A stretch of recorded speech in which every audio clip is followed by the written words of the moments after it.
Grabe naman, hataw na hataw ang mga palo dito ni Madi Madayag. Talagang ayaw magpaawa sa tindi ng hampasan.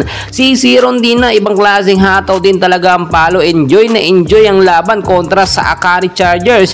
Cherry Nunag, no, may palong pabitin pa. Akala malakas pero napaka mabitin lang pala na palo. Yung palo dito ni Seth Domingo, mga kaibigan, dinipensahan lang, no, ni Madi Madayag. Pero naulit pa, isang palo ulit ni Seth Domingo na block ni Madi Madayag, mga kaibigan, pero biglang binawian naman yan ni Seth Domingo ng isang block din sa palo at spikes ng Choco Mucho Flying Titans.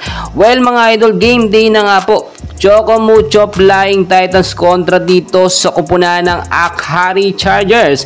At nakita nyo yung set 1, very intense at crucial yung naging laban nila. So di kita nyo yung score. Pero nakita naman po natin nasa first 6 lineup ng Akari Chargers. Eto nga si Seth Domingo na dating CCS. Titignan natin dito kung paano lalaban or makakasabay ang Akari sa lakas po ng Choco Mucho Flying Titans. So nagsimula ang early ng set 1, palitan ng score, palitan ng bola, palitan ng hampas sa talaga namang hindi nila maawat-awat. Nakita nyo naman kung paano nakakasabay kahit paano, mga kaibigan, etong Akari Chargers. Malakas din naman itong Akari, no, dahil nga syempre may mga bagong star player sila. Nandyan si Seth Domingo na ngayon ay ginagamit na nga po ng Akari, pero syempre iba yung teammate dito ni Seth Domingo. Talagang kinakapa niya pa, hindi pa siya sanay at wala pang team chemistry sa loob. So nakita natin, nanalo dito or panalo talaga dito ang Choco Mucho sa set 1 sa score ng 25-17 lamang ang Akari Chargers. So pagdating naman, mga idol, ng set 2, umandar pa rin at nanatili pa rin ang chemistry at momentum ng Choco Mucho Flying Titans.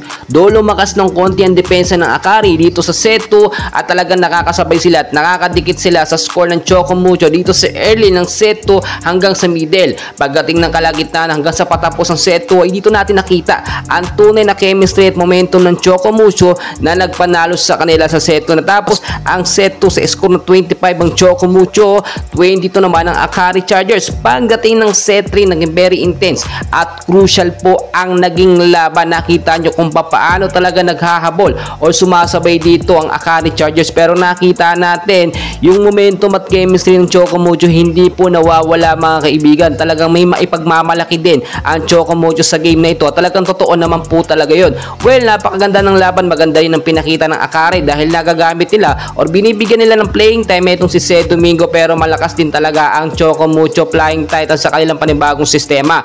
Well, mga kaibigan, tuloy-tuloy tayo. Please don't forget to like and subscribe. Maraming salamat po.